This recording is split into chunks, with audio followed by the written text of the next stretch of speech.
আকীদার বিষয়গুলো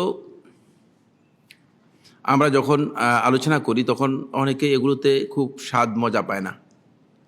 যে সমস্ত নিরস আলোচ্য বিষয়গুলো আছে তার মধ্যে একটি আলোচ্য বিষয় হচ্ছে আকীদার বিষয়। এখানে তেমন রস মজা নেই।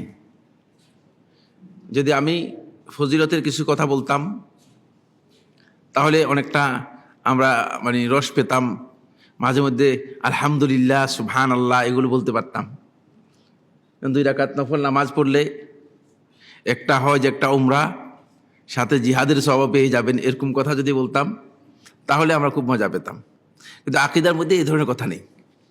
ফলে আকীদার এই বিষয়গুলো এখানে নিরস আলোচনা, নিরস আলোচ্য বিষয়, এগুলোর মধ্যে ওই মজা আমরা পাই না। যারা ফজিলতের আলোচনা করে থাকেন তারা মনে করেন যে 2 রাকাত নামাজই যথেষ্ট, কিন্তু তাদের এটা জানা নেই যে আকীদা ছাড়া, তাওহীদের মৌলিক বিষয়গুলো পরিশুদ্ধ হওয়া ছাড়া কোনো ব্যক্তির কোনো ইবাদত, কোনো দান, কোনো নফল, কোনো কিছুই আল্লাহ রাব্বুল আলামিনের কাছে সামান্যতম ওজন বহন করবে না, সামান্যতম ওজন বহন করবে না। এই বিষয়ে আলোচনা করা দরকার হচ্ছে প্রথম, এটা প্রথম বিষয়। কিন্তু প্রথম যেটা সেটাই নাই। ফলে ব্যাপারটা হচ্ছে এমন যে শূন্যকে আমরা খুব সুন্দর করে সাজাচ্ছি, শূন্যকে কি করতেছি? সাজাচ্ছি। এককের ঘরে কিছুই নেই, এরপরে শূন্য সাজায় লাভ নেই। ফলে ঈমানের যেই মানদণ্ডে উত্তীর্ণ হওয়ার কথা আমাদের, অনেক জায়গায় ঘাটতি লক্ষ্য করছি। মসজিদে আমাদের সাথে সালাত আদায় করে মুসল্লি, 5 ওয়াক্ত সালাতের মধ্যে দেখি, কিন্তু আলোচনা করে দেখি যে ঈমান নেই। আপনার কি আমার বক্তব্য রাগ হচ্ছে কিনা? আলোচনা করে দেখি যে না, ঈমান নেই।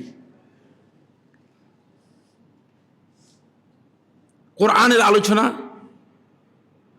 কোরআন শিক্ষা দিচ্ছে, কোরআনের বক্তব্য দিচ্ছে মানুষের কাছে, তার সাথে যখন আকীদার মৌলিক বিষয়গুলো নিয়ে মত বিনিময় করি তখন দেখি যে এর আকীদা মুসলমানদের আকীদা নয়, অমুসলিমদের আকীদা। বুঝতে পেরেছেন? অথচ কোরআনের টিচার, তিনি কোরআন শিক্ষা দিচ্ছেন। এদের দিকে আমি তাকাই যখন, তখন আমার মনে পড়ে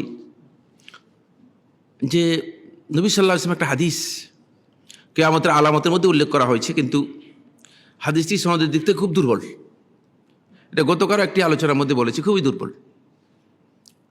কোনোভাবে এর সনদ পর্যালোচনা করে হাদিসটাকে সুসবল করা যায়নি, অনেক দুর্বল। কিন্তু হাদিসটা যখনই আমি মসজিদের মধ্যে প্রবেশ করি, মসজিদে মুসল্লিদের সাথে কথা বলি, তখন আমার স্মরণে পড়ে যে কিয়ামতের আগে এমন এক সময় আসবে যে মসজিদে মুসল্লিরা সালাত আদায় করবে, এদের মধ্যে ঈমানদারের সংখ্যা খুব কম থাকবে। ঈমানদারের সংখ্যা কি হবে? কম হবে। হাদিসটা সনদের দিক থেকে দুর্বল, কিন্তু আমি যখন মসজিদে দেখি যে এই হাদিস আসলে যদিও দুর্বল হাদিস, কিন্তু দুর্বল হাদিসের বাস্তবায়ন আমরা আগে থেকেই করে ফেলেছি। বুঝতে পেরেছেন কি? দুর্বল হাদিসের বাস্তবায়ন আমরা করে ফেলেছি।